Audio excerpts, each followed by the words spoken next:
Hey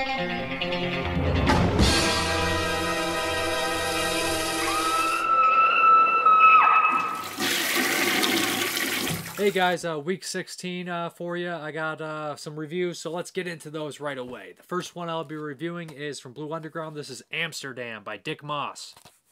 Yeah, I had heard about this one years back. I think I bought the old Shameless DVD, the yellow case. They all look pretty damn cool from the UK, and I never got a chance to watch it. This is actually by the guy who did The Lift, and remade that later with a movie called Down in the United States.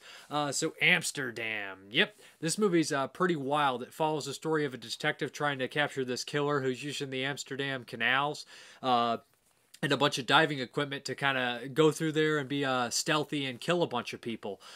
This one runs almost 2 hours long, so it's a little on the long side. But what this is kind of made in the late 80s. It's a smorgasbord or a mismatch of a bunch of other genres. It feels a lot like the Italian and American crime movies, especially the police movies from the 70s with a lot of the fast-paced stunts and action in there, which is really cool. And definitely inspired by Jaws with the water element and the POV kind of stuff. But it also has that mismatch of collided with like American slasher movies from the 80s, and also in particular the serial killer genre with the sleazy kind of New York feel Maniac. But it takes place all in Amsterdam, which is kind of crazy. It's got a great setting through the canals and everything. The stunts are amazing, fast-paced, a lot of boat chases, 8-minute boat chase, all practical, looks dangerous as hell.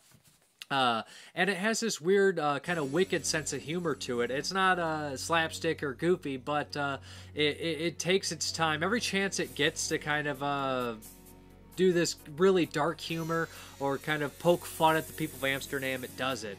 There's a moment where in the very beginning of the film, a prostitute is murdered, and there's a boat of kids and nuns, tour boat, and they're going through Amsterdam, and the body flings down, and it's hanging upside down, and it drags across, and everybody's freaking out, and then of course it stops, and the body droops right in the middle, stuff like that, and it comes across darkly comedic. So people that have a kind of a twisted funny bone will really get a kick out of this one. The main guy in here, the detective, he's fairly likable. He's just a kind of unorthodox, bizarre guy.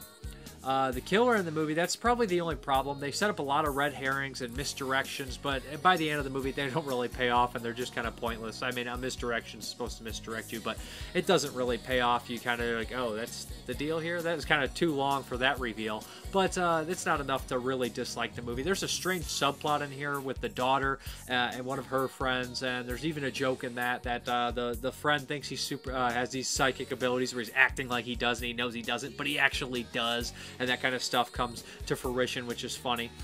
There's some fairly decent gore in here, but the stunts are mainly the highlight. Like I said, some of the deaths are pretty scary, especially when the killer pulls you under the water. Like I said, the murky depths, and it makes Amsterdam look murky and gross, and it reminds me of like just dumping the pollution right into the water. That kind of stuff reminds me, it paints Amsterdam as this red light district, sleaze-filled area. I don't know if it's necessarily true, maybe for the time, but it really sets up a nice setting for a slasher movie. And the main highlight for me was the music at the end credits. Not the main, but one of the highlights. The music video actually for that is included on the disc, and that's that's the best feature on here. I don't want to overshadow the other stuff on here, but it's Amsterdam, Amsterdam, oh, Amsterdam. I probably butchered it, but it's a really catchy song. It has that like 80s flair to it, and it's kind of funny in this movie. There's also a commentary by the director on here, Dick Maas. Also, the stuntman's on there, and then there's a vintage making of, which is really cool because you get to see how the movie was made back then, and it's one of the bigger budget movies in Amsterdam at the time, or Holland, I should say. Yeah, the director had a success with pretty much all his movies, and this one's a very capable, capable movie, very well done, and it has, like I said, it's a mismatch of action, horror, and dark comedy. No complaints here, except that it might be a little too long. It's loaded with features, like I said, a commentary, a vintage making of, some new interviews as well, the music video, a couple trailers. What's cool about it is you can choose to watch it in its original Dutch language, or you can watch it English dubbed or French dub, which is really cool. I chose to watch it in Dutch. Something I do a lot of the European stuff dubbed in English, but this one felt the master audio was in that language, so I went with that. There's subtitles included as well. But yeah, I enjoyed the movie. I thought the picture was fairly decent as well. Yeah, I'd recommend this one, especially if you like kind of weird slasher movies. This one's pretty different and definitely worth your time. Only in the late 80s, early 90s would they make something like this. The canals, they are a passageway into the heart of this international city. Dark and protective, they offer sanctuary to the terror that stalks from their depths. He will surface, kill, 16 stab wounds, at least 8 were fatal. and vanish without a trace. 4 dead in 4 days. All I know is that something's got to be done. For the canals now run with blood.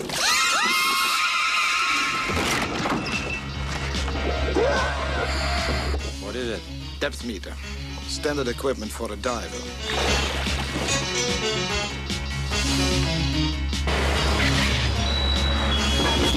Martin?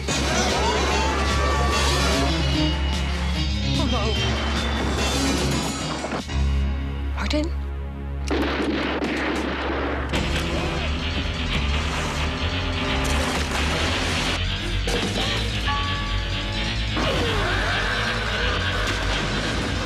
They've got to find him, catch him, or kill him, because time is running out. Vestron Pictures presents Amsterdamned. This city is murder.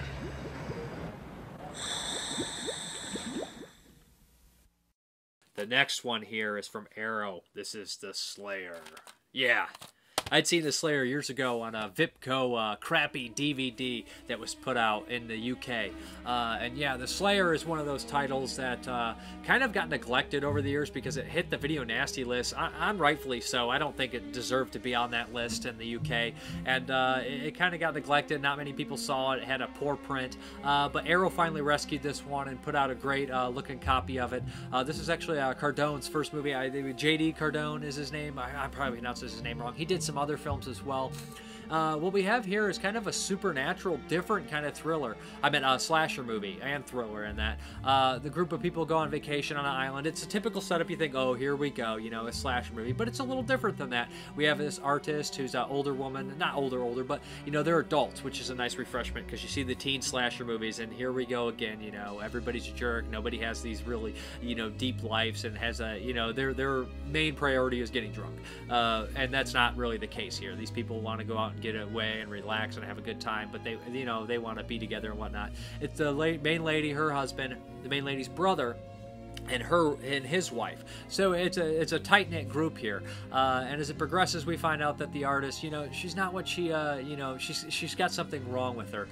It's affecting her art. It's affecting everything in her life. Her dreams are kind of invading her life. She had these reoccurring dreams as a child, and they haunted her, and it's coming through in her paintings. And she starts to believe that this is invading the real world, which kind of sets up this precursor to Nightmare on Elm Street, which is it's unavoidable to compare it to, and also it reminds me of the movie that would come out later called Cullibus, with the art picture, the pictures coming to life in the real world, and it kind of has that kind of is she crazy, is she not kind of feel like Cullibus did as well. So we have that. It's got a great setting because it's on this island in Tybee, Georgia, or it's a peninsula. So it's really secluded. There's some really great set pieces here. It is a slow movie. It is a bit melodramatic at times, but the payoff's totally worth it. There's a lot of nice foreshadowing in here, and you can hear that in the commentary. They pointed out one of the characters is obsessed with fishing, and his demise recalls that as well. And there's just some nice, like I said, foreshadowing. There's an ominous presence, and the killer is debatable what it is, or I see it as something as more of a manifestation of someone's fears and or anger towards people, and your kind of surreal evil qualities inside of you or whatever coming to life in the real world. That's what I see it is, but there's a few ways you can look at this movie. The kill count's not super high or anything like that, but there's one really gory, nasty, highly memorable practical effect in the movie, and if you've seen the cover, you see the Slayer on there. I don't want to give too much away, but the Slayer is magnificent, although not in the movie very much. There's 2 commentaries on here, one with the director and some of the other cast, which is really cool. He shed some light on here because this guy guy's not been interviewed very much for this movie. And Hysteria continues commentary on there. These guys are kind of slasher enthusiasts, experts from all around the world. Their commentary is pretty good too. I believe there's some interviews on here, and there's as well, and there's a premiere showing it back. They go back to Tybee and they show like the Blu-ray and show all the locals it, and it's pretty cool. Yeah, it's a solid kind of creepy movie with a great premise. It's underseen. I don't want to say it's highly underrated, because I think that people have an appreciation for it that have seen it. And if you can get past the the slow nature of it, which I enjoy, I like it. There's a good build up and a great score that plays in with the ominous presence of the movie and the killer and everything about the island and the setup. But the ending's a little wacko, really, really bizarre. I'd check this one out. Arrow did a good job with it, and it's a solid movie. And I'm kind of a collector of the video nasties, so I really wanted to get a hold of it and check this one out on Blu-ray.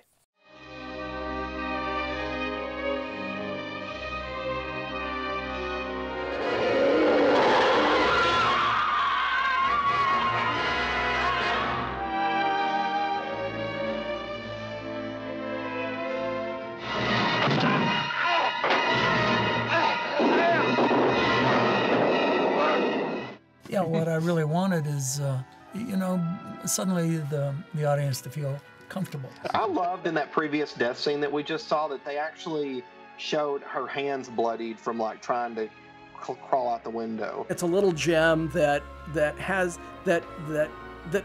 deserves the recognition. I'm hoping that the new Blu-ray will get a much wider audience, and people will really enjoy the music. This is the room where Sarah woke up from a nightmare and found David's head in the bed. The Tybee Post Theater needs to show more horror movies.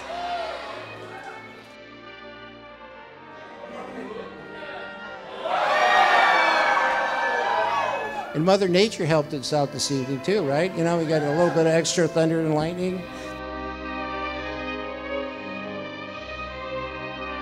Prepare yourself for the Slayer.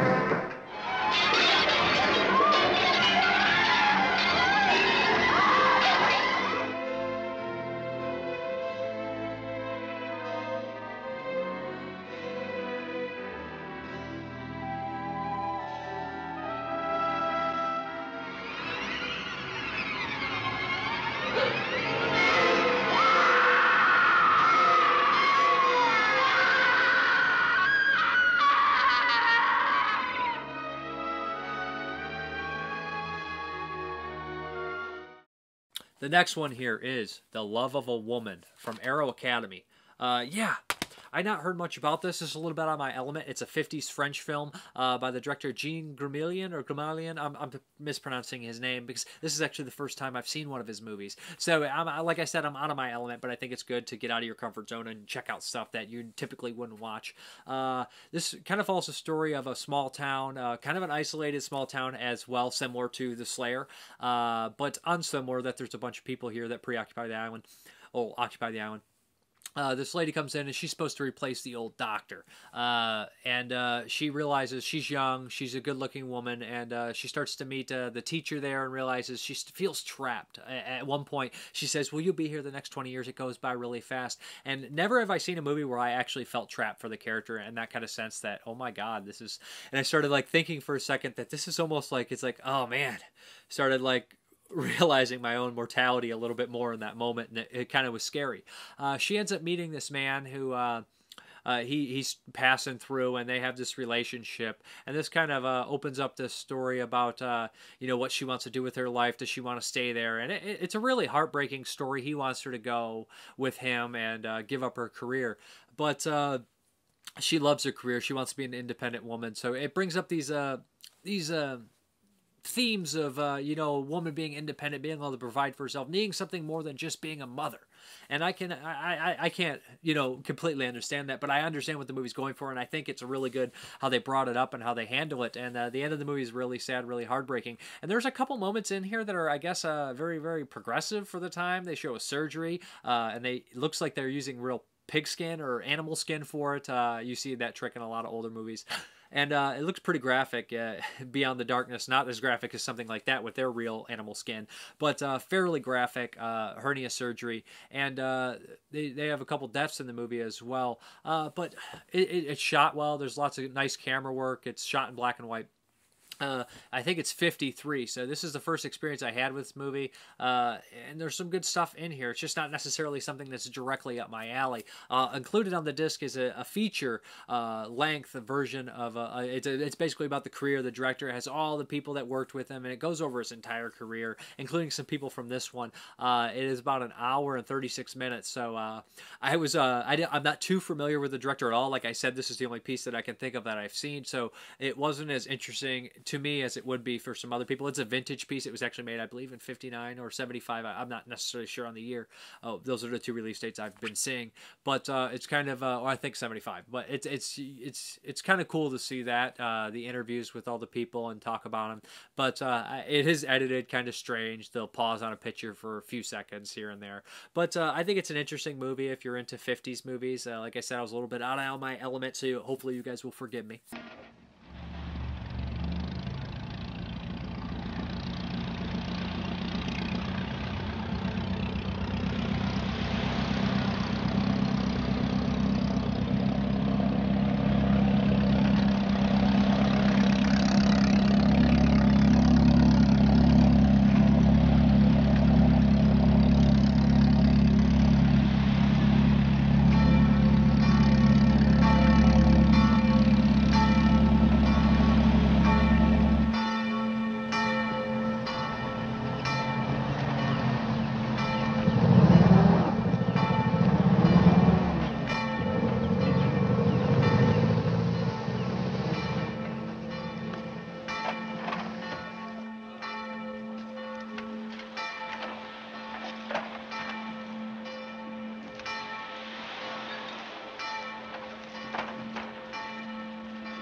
Bonjour, mademoiselle Prieur.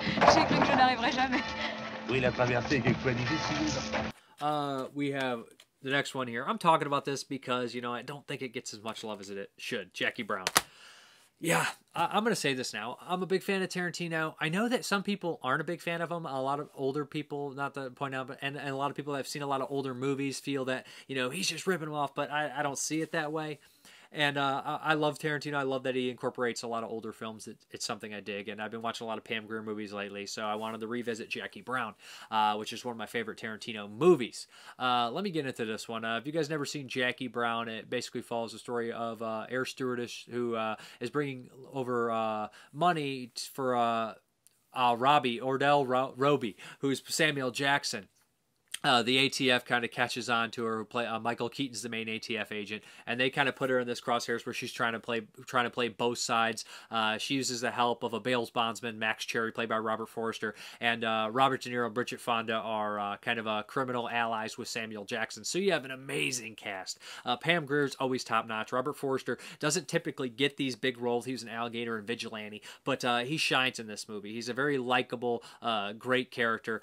Samuel Jackson, one of his best performances. He's intimidating. He's scary. Bridget Fonda does her role perfectly. Burnout, annoying, naggy, great role. And she's clever, but probably too clever for her own good. And personally, Michael Keaton's solid as well as always. Michael Bowen's in it as well. But I got to give this up for Robert De Niro. This is one of my favorite Robert De Niro performances in here. Robert De Niro plays this kind of a criminal who gets out, and he used to be a great criminal apparently, and he just is so out of it, so burnt out, so stupid, and he has trouble hanging up the phone at moments. But his mannerisms and his facial expressions, especially when he deals with Bridget Fonda throughout the film, they kind of get on each other's nerves. She keeps poking fun at Samuel Jackson when he has his back turned, and this upsets De Niro because of his loyalty to him. And as the movie progresses, you see his face, you see his mannerisms until the very end during a job they're supposed to be doing where they're switching the money, which is very complicated, and it can be confusing if you don't pay attention. He kind of loses his mind, and it just, there's lots of great moments in here. This is definitely one of those movies that has amazing acting in it. But I also noticed a lot of the camera choices are really great. You don't get typical coverage, like there won't be a close-up on this guy, a close-up on her.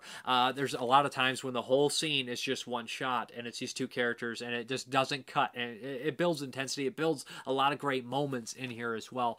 It's really cool that the movie will show the big moments, the big scenes, so you get to see it from 3 different angles, so you get the whole picture. You know how they say you don't typically always get the whole picture for everything, but this movie, it feels like you're related to everybody in the movie, and they do that really well. The soundtrack's great. A lot of old kind of I don't want to say Motown because they're not Motown songs, but around that time, like Across 110th Street and stuff like that. Which isn't a Motown song, but I think Stax was the company. I can't necessarily remember, but a lot of the good songs in there as well.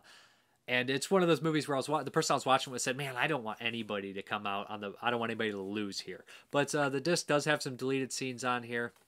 I think it's one of Tarantino's best, and I want to say this, and I have some trailers as well. Sorry, I'm getting all over the place. I want to say this. If you're not a huge Tarantino fan, if you watch like Inglourious Bastards or Hateful Eight or Reservoir Dogs, Pulp Fiction, you're like, I don't like those. This one is Tarantino's most contained movie. It's not, I love his stuff, but I would say his other movies can kind of drift and become more self-indulgent. I would say that Jackie Brown is the least self-indulgent of his movies, and I think it's the tightest one. I think it's the best paced one, and I think it's a freaking masterpiece. I think people should check it out.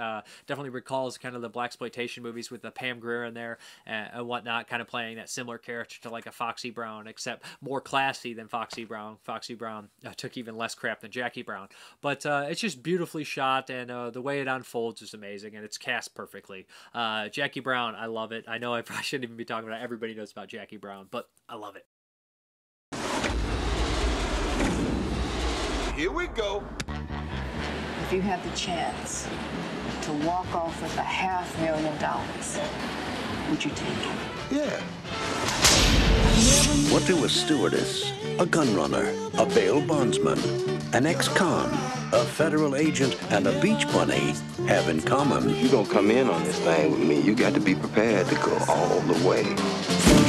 They're all chasing $500,000 in cash. Wouldn't even be missed. $500,000 will always be missed. Let him get the money and then just take it from him. She trying to play your ass against me, huh? That was fun. Yeah, I don't think it's smart. There's only one question. Who's playing who? Let's make a deal. Oh, yeah? So what's she gonna give us? Are you gonna offer to set him up? Yeah. Is she dead? Yes or no? Is she dead? Pretty much. Quentin Tarantino's Jackie Brown. AK-47. When you absolutely, positively got to kill every mother in the room, except no substitutes. Woo! I think that's all the movies I had to review. Let me get into the old contest. It is for these 3 titles: Bride of Re-Animator, Bloody Birthday, and Psychic Killer. Let's go. I'm just going to stay on this one right now.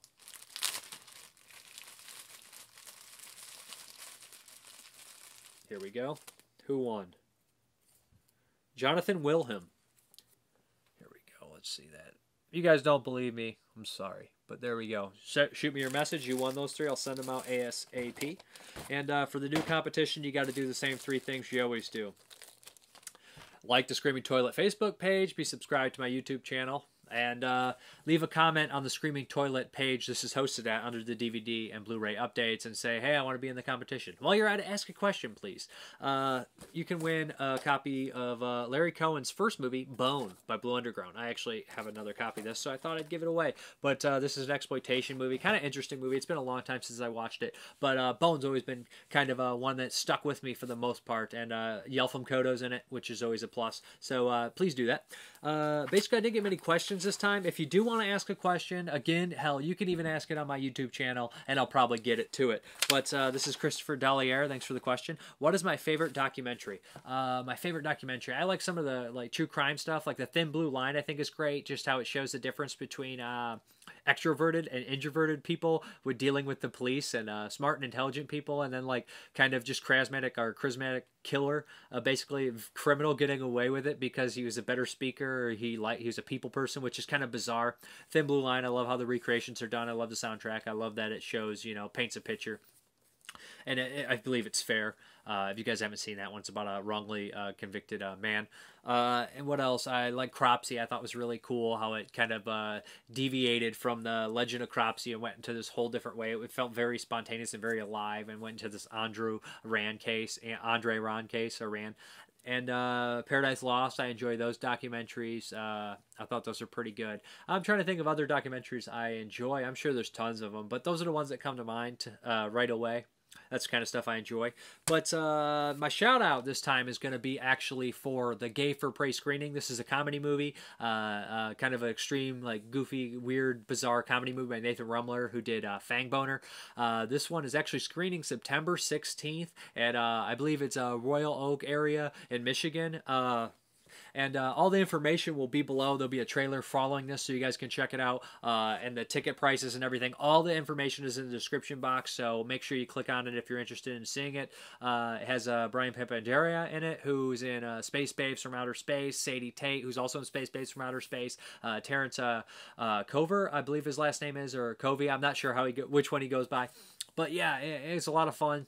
I play kind of an asshole atheist character in it. I enjoyed myself on it. And there's a lot of blood effects in here. James Bell did some of the effects. So if you're interested in that kind of stuff, the screening and everything, the information will all be below. Thank you very much for even thinking about checking it out.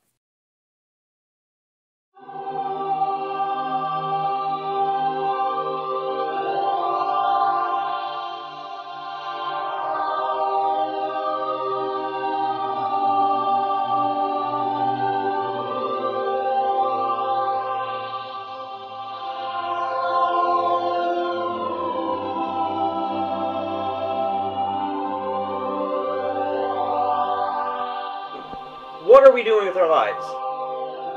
That baby might grow up to be a soldier and die in the war.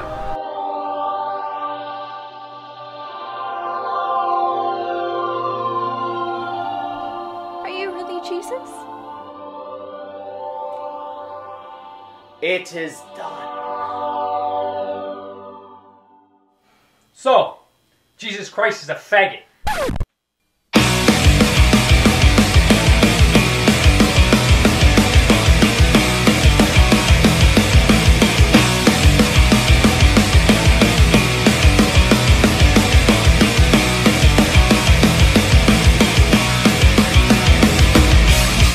Well, no, I'm done with that.